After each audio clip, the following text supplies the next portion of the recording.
Former Union Minister Dayanidhi Maran will not be tried for alleged corruption. That's what a Delhi judge has ruled today in what is known as the Aircel-Maxis case.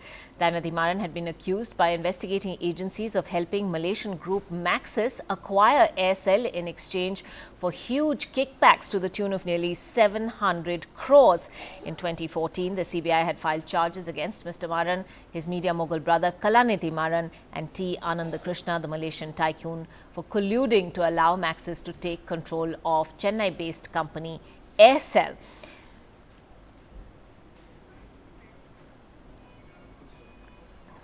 CBI के आरोप कुछ इस तरीके से थे कि एक company को कुछ ऐसे हालातों में लाया गया कि उनको ये कंपनी बेचनी पड़ी। ऐसा कोई भी एविडेंस रिकॉर्ड पे नहीं आया। इस सब को मद्देनजर रखते जो कि सीबीआई के ही कागज थे, सीबीआई के डॉक्यूमेंट थे, क्योंकि स्टेज पे अक्यूज को कुछ भी अपने पेपर देने का कोई भी राइट नहीं होता है। तो उन्हीं डॉक्यूमेंट्स पे जज साहब ने आज ये कहा है कि there is no case made out against the accused and the all accused are discharged. All right, Tanima joining us for more on that story. Tanima, clearly a massive twist in the case over there. We just heard from the lawyer there as well. What more do we know at this point? That's right. In fact, it is a huge judgment. There are two orders which were passed by the court today because there were two cases which were being probed individually by the investigative agencies, namely CBI as well as the Enforcement Directorate in the Aircel-Maxis case. Both cases discharged, as you were mentioning, and we were just going through the detailed order copy. It's a 435-page order copy with regard to the CBI case, in which the judge has, in fact, mentioned several aspects, showing that there were cases in which there was a lot of suspicion, there was ground for investigation, but merely the fact that Dayanidhi Maran and Dayanidhi Maran were brothers or shareholders in the same company does not entitle the fact that there was some sort of criminal conspiracy that they had entered into. In fact, the court has observed in its judgment that the approval of the FIPB and CCA was in fact collected by the stenographer, not Mr. Maran or his brother. The then telecom minister or his brother did not have a direct role to play in that, and that perception or suspicion alone are not enough for criminal prosecution. Also, in terms of the role of the bureaucrat in the telecom ministry, Mr. J.S.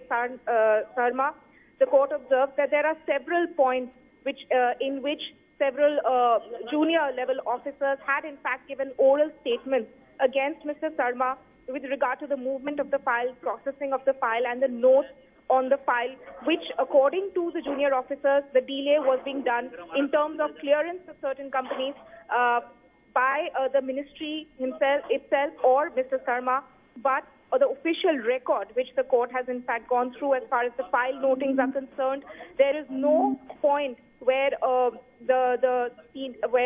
J.S. Sarma's role can be considered to be objectionable. In fact, the court also mentions that there's a scared and submissive and obstructive bureaucracy which is a threat to constitutional democracy and rule of law. And also another point, a very strong observation that is astonishing and disturbing part is that then Additional Secretary even Yashwant Bhabe had blamed J.S. Sarma, which is wholly contradictory and against the official record. So essentially pointing out that there were a lot of oral statements, perceptions on the basis of which investigation had been carried out, and the charge sheets had been filed by both the Enforcement Directorate as well as the CBI in the Aircel-Maxis case. But official records do not uphold most of these suspicions and most of these oral statements. That's what the court has in fact observed. Of course, it's a very detailed order. We are trying to get more on what exactly were some of the reasons why the court has in fact decided to dismiss all the charges against the accused.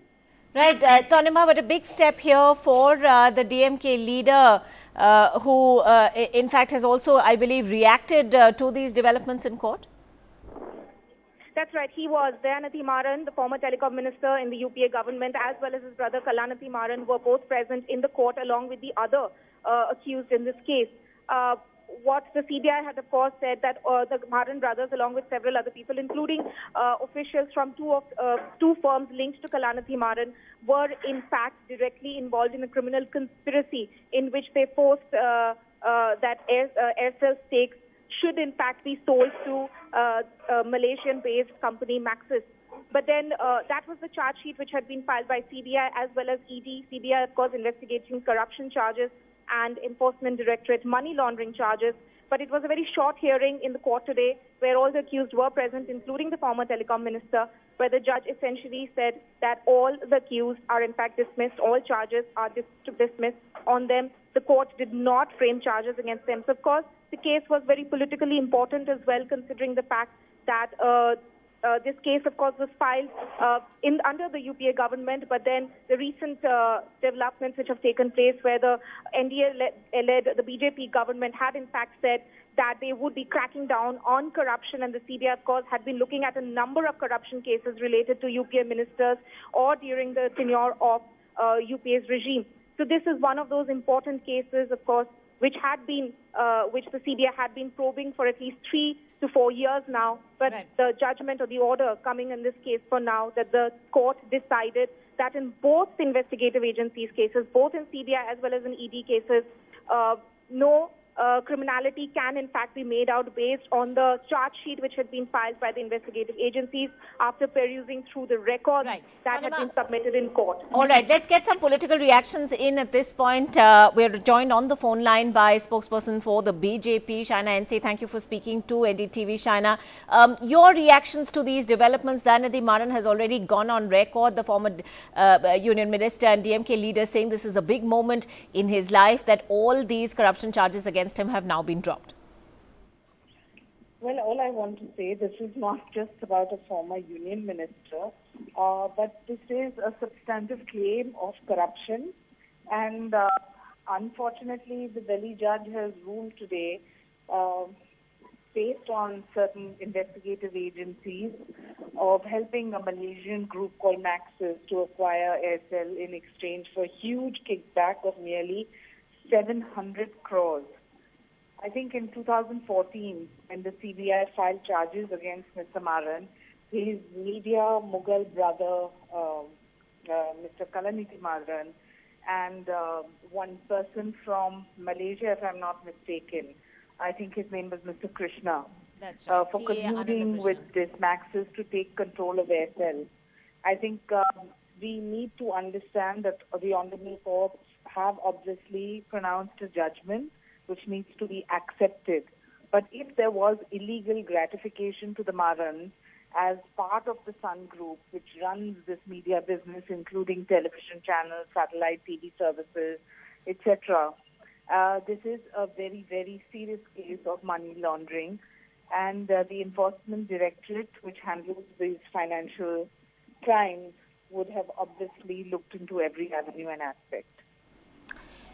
Right. Shaina, thanks so much for joining us with your views. For those of you just tuning in, let me quickly bring you up to speed. Former Union Minister Dayanidhi Maran will not be tried for alleged corruption.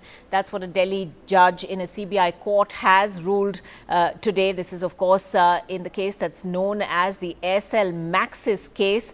Mr. Maran had been accused by investigators of helping a Malaysian group, Maxis, acquire Aircel in exchange for kickbacks of 700 crore rupees. Now, the CBI court today has discharged both Mr.